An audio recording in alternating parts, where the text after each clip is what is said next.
Assalomu alaykum azizlar. Mana bizda bugungi navbatdagi sayohatimiz Paltovo g'orlari va Sharsharasiga bo'libdi. Soat hozir 1 bo'ldi. Bundasda hozir mana bu joyda mana shu joydan to'lovi bor ekan, eko to'lovi. 20.600 so'm hozir kunda. Shu ikki to'lovini to'lab mashina bilan ham kirib borsangiz bo'lar ekan. Bu yerda odamga 20.600 so'm ekan. Mana bu yo'l bilan Paltovo g'origa chiqib ketiladigan yo'l ekan. Pastdagi yo'l bilan, o'zi asosiy yo'l bilan Paltovo Sharsharasi va Chuqurroq sharsharalariga borsa bo'ladi. Yangi qurilgan Chotqol suv omborini ham ko'rsa bo'ladi. Qani, endi nasib sayohatni boshladik. Birinchi hozir rejalarimiz bo'yicha birinchi Paltovo g'origa boramiz, undan keyin Paltovo Sharsharasiga borib qaytamiz. Agar ertachiroq qaytsak, xaritada ko'rsatganimda 4 soatlik, 5 soatlik yo'l ko'rsatdi piyoda. 10 kilometr masofani. Agar ertachiroq qaytishga ulgursak, mashina bilan Chuqurroq Sharsharasining oldigacha borib 15 minutda tepaga tushib chiqsa bo'lar ekan. Agar ulgursak, unga ham chiqamiz. Bo'lmasa, bugun Paltovo Sharsharasi va ajoyib manzaralar. Tog'. Ajoyib. Sayohatni boshladik. Bir masofaga kelganda shunday joy.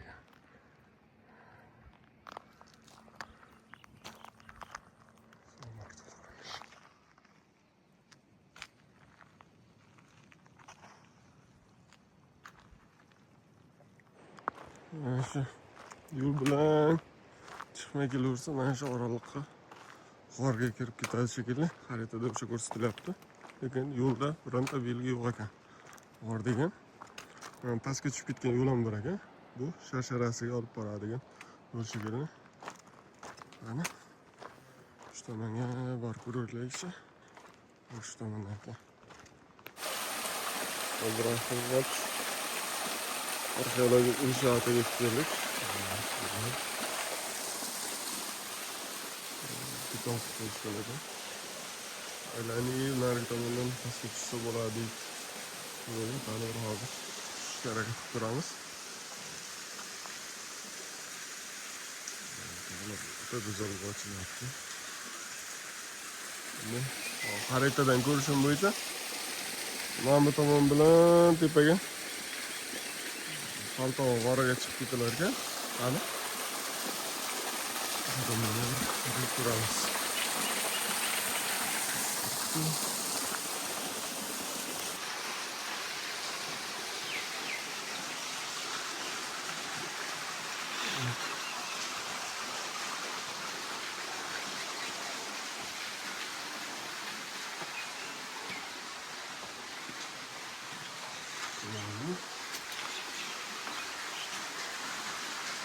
Tushib ko'ramiz.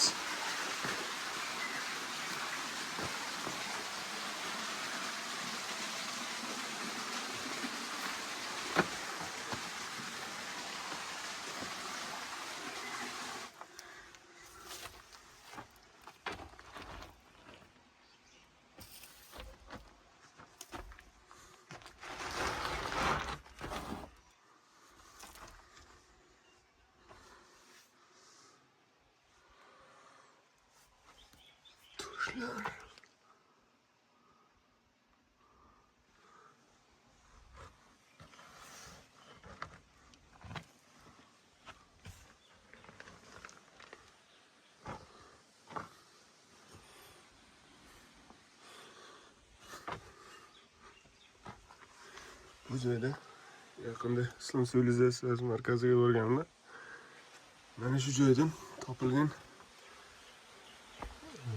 topilmalar necha ming yil ilgariga qadimiy bo'lgan topilmalarda ko'rgazmaga qo'yib qo'yishgan ekan. Boshqa ehtiyot bo'lish kerak ekan.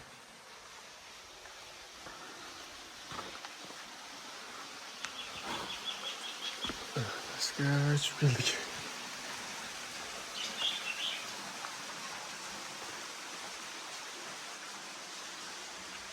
Şöyle.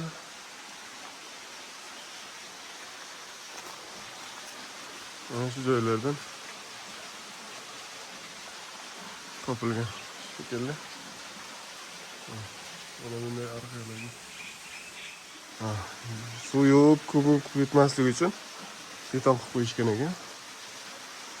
Biz qaytib chiqamiz, chiqib ketamiz endi. Ichkarining ko'rinishi.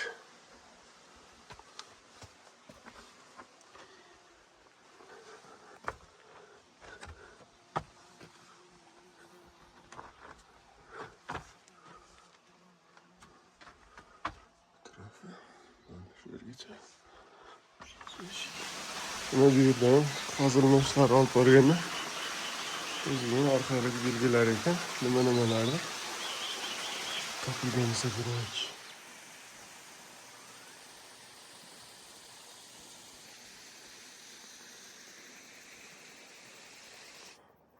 Palto o'g'riga ham keldik. Hozir ichiga tushib ko'rishga harakat qilamiz.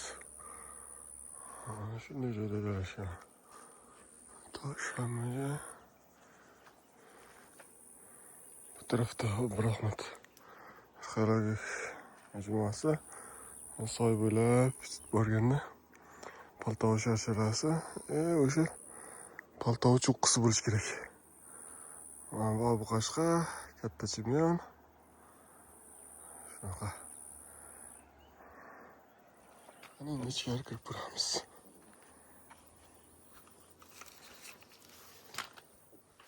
Chiqishga ehtiyot bo'lish kerak. Toyib odamlar zo'r ochib chiqqan ekan.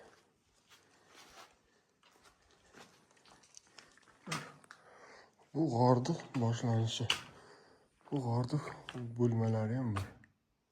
Mana ko'rshapalak. Hoppa.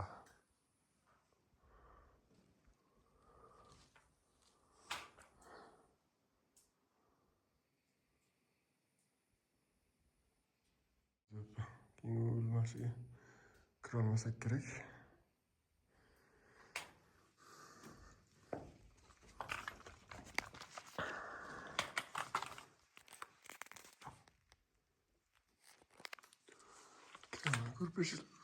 Ko'rshapalak bor ekan. O'sha joydan, mana shu joydan g'orni ikkinchi ichkarida bo'lmalariga kirib ko'rsa bo'ladi. Bunga faqat kirib ko'rish uchun alpinistskiy jihozlar kerak. Joylar qismi yurqinlashib qoldi. Ko'rshapalak uchdi. Tepadan suvlar tomchilab turibdi.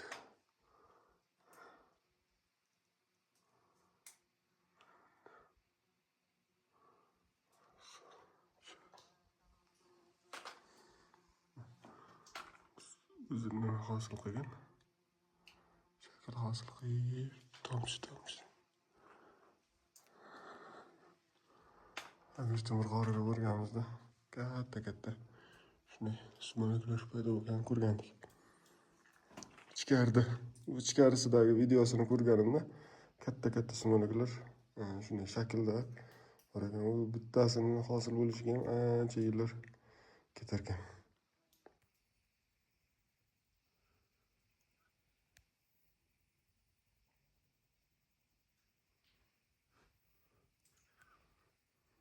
Suyaklar bor ekan.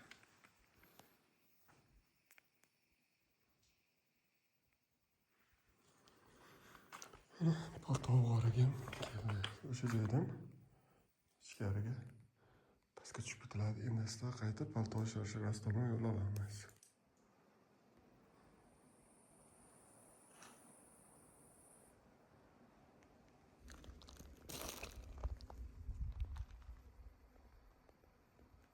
Asta Paltovga qaytishyapmiz.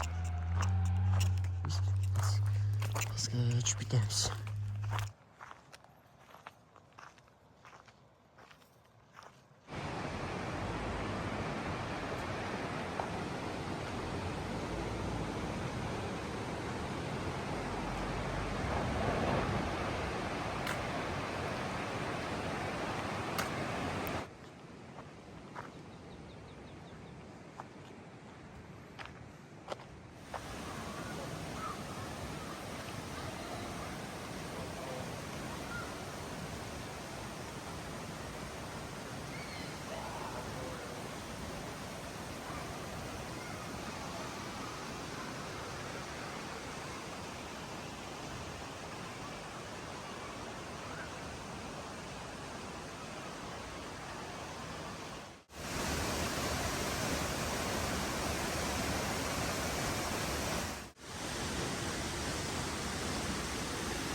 Baltovo shaharchasidan ham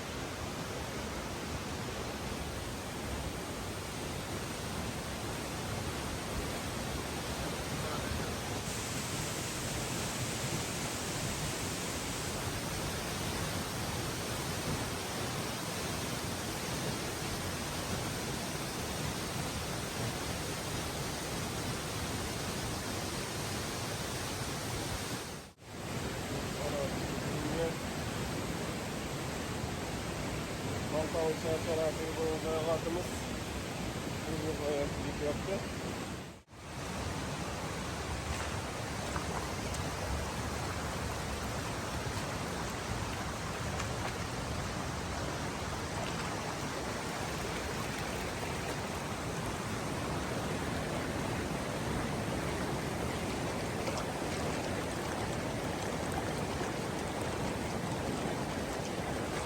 Baltovo shaharchasidagi bo'lgan sayohatimizni o'z nihoyasiga yetmoqda. Burada bisikletler var aga.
Azizlar, bizda bugungi sayohatimiz ham o'z nihoyasiga yetdi.